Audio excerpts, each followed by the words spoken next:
मित्रों नमस्कार, मेरे चैनल रुद्र न्यूज़ में आपका स्वागत है। मित्रों, जैसा मैंने पहले कहा आपको कि हम 2024 लोकसभा चुनाव को लेकर होने वाली हर घटना के ऊपर एक करीबी नज़र रखेंगे और उस दिशा में होने वाले हर प्रयास का विश्लेषण करेंगे, विवेचना करेंगे। तो उसी संदर्भ में कल एक घटना हुई तेलंगाना में।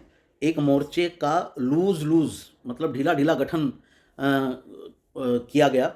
केसीआर तेलंगाना के जो मुख्यमंत्री हैं और भारतीय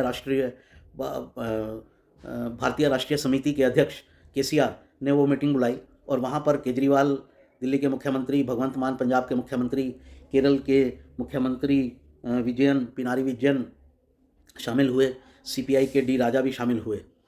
और इसके बाद जो अभी परिस्थिति बन रही है कि देश में विपक्ष के 3 तो मोर्चे हो चुके हैं और प्रधानमंत्री के 3 कैंडिडेट हो चुके हैं। तो 3 मोर्चे कौन-कौन से हैं? एक मोर्चा तो राहुल गांधी जी की अध्यक्षता में बनने वाला है और जिसका एक लूज़ मतलब ढीला-ढाला गठन जो है या ढीली-ढाला जो स्वरूप है वो 30 जनवरी को तय हो जाएगा श्रीनगर के अंदर, जहां राहुल गांधी जी ने भारत जोड़ो यात्रा के समापन के समय देश की 20-21 पार्टियों को बुलाया है। तो देखना होगा उसके अंदर कौन-कौन शामिल होते हैं। जो वहाँ शामिल होंगे वो माना जाएगा कि वो उस संगठन का, उस मोर्चे का हिस्सा बनने को तैयार हैं। दूसरा मोर्चा केसीआर ने खड़ा कर लिया, जिसके अंदर दिखा कि केजरीवाल की पार्टी आम आदमी पार्टी है, केसीआर की पार्टी है अपनी, और उत्तर प्रदेश से अखिलेश यादव उसमें शामिल हुए। ये एक बड़ी घटना है उसमें, क्योंकि इन तीनों के अंदर, और सीपीएम के मुख्यमंत्री, केरल के मुख्यमंत्री पिनारी विजयन भी वहाँ पर थे और सीपीआई के नेता डी राजा भी वहाँ थे। अब इसमें भी एक कॉन्ट्राडिक्शन है, उसकी हम चर्चा बाद में करते हैं। पहले इसमें देखें कि क्या क्या महत्वपूर्ण है। इसमें अखिलेश यादव का शामिल होना महत्वपूर्ण था, क्योंकि अखिलेश यादव एक ऐसी स्टेट से हैं जहां पर 80 सीटें हैं और वहां के वो मुख्य विपक्षी दल हैं और उनका जोर है। और उत्तर प्रदेश में विपक्ष की कोई भी राजनीति जो है वो कामयाब नहीं हो सकती है जिसके साथ अखिलेश यादव ना हो।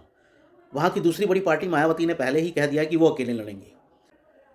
तो मित्रों, एक धारा मायावती की हो गई, एक धारा केसीआर की हो गई और तीसरी धारा जो है वो राहुल जी के नेतृत्व में बह रही है। तो ये 3 धाराएं हो गई। पहले बात कर लेते हैं कि जो ये तेलंगाना के अंदर जो कल की घटना हुई उसके क्या कंट्राडिक्शन है।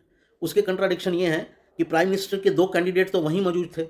केजरीवाल की पार्टी ने तो साफ कर दिया है कि वो 2024 के अंदर नरेंद्र मोदी के सामने प्राइम मिनिस्टर के रूप में पेश होंगे। और भारतीय राष्ट्रीय समिति केसीआर जो हैं वो भी स्पष्ट कर चुके हैं कि वो भी प्रधानमंत्री के कैंडिडेट हैं। तो 2 प्राइम मिनिस्टर के कैंडिडेट तो वहीं खड़े हुए थे और ये दोनों आपस में कैसे निपटाएंगे। और इनकी सीटें कितनी हैं वो आप सुनेंगे तो बड़ी मामूली सी सीटें हैं।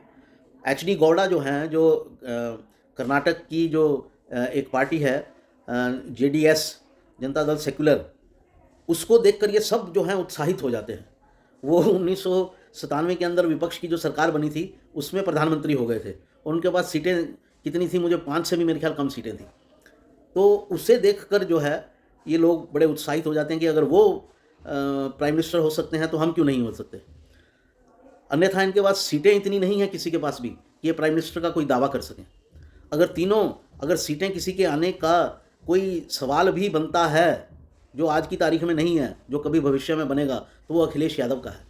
केजरीवाल की स्थिति सिर्फ 2 जगह मजबूत है आज की तारीख में, एक दिल्ली में और एक पंजाब में। पंजाब में तो उनको लोकसभा की सीटें फिर भी मिल जाती हैं, दिल्ली में तो एक भी सीट नहीं मिलती है 7 सीटों में से। तो पंजाब की कुल सीटें कितनी हैं? 13। तो 13 सीटों में से ये कितनी जीत लेंगे और कितना प्राइम मिनिस्टर का दावा पेश कर पाएंगे, ये एक सवाल है। और दूसरी, अगर भारतीय राष्ट्र समिति की बात की जाए तो केसीआर तो तेलंगाना में ही लीडर हैं सिर्फ, और वहाँ पर लोकसभा की सीटें हैं 17, और 17 में से कितनी जीत लेंगे और क्या दावा पेश कर पाएंगे। तो सब जो हैं वो मुंगेरी लाल के हसीन सपने बना रहे हैं। वहाँ कम्युनिस्टों का आप देखिए कितना कॉन्ट्राडिक्शन है। वो एक तरफ त्रिपुरा में उन्होंने कांग्रेस के साथ तालमेल किया है जिसके चुनाव होने वाले हैं अगले महीने, दूसरी तरफ वो डीएमके के साथ तालमेल में है तमिलनाडु में, वहाँ कांग्रेस भी तालमेल में है, तीसरी तरफ वो बीआरएस के साथ तालमेल में है केसीआर की पार्टी के साथ। तो भांत भांत के कुनबे जोड़ रहे हैं लेफ्ट के लोग। अब अल्टीमेटली किस में जाएंगे, बीआरएस के मोर्चे में जाएंगे या कांग्रेस वाले मोर्चे में जाएंगे, ये देखना होगा। अब वो, क्योंकि अगर त्रिपुरा में कांग्रेस से उन्होंने वो किया है, अलायंस किया है, तो श्रीनगर भी जाएंगे ही, तो उनके भी कॉन्ट्राडिक्शन सामने आ रहे हैं।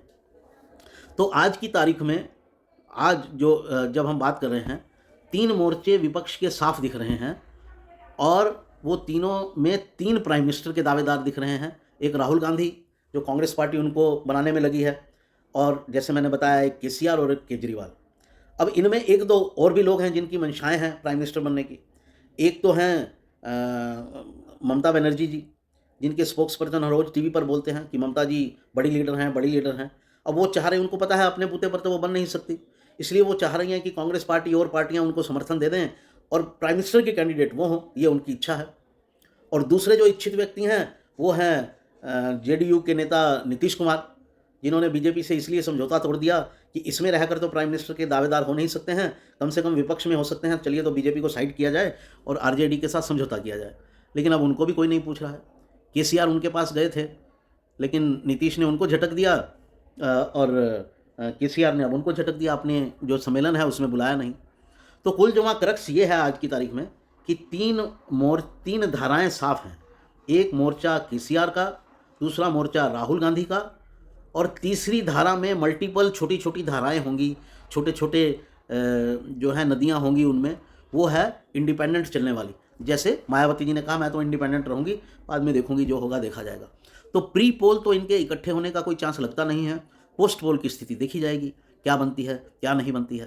तो साथियों, अभी तो विपक्ष का यही हाल है, आगे देखते हैं क्या बनता है। मेरे आज के जो एनालिसिस है, पॉलिटिकल एनालिसिस में इतना ही।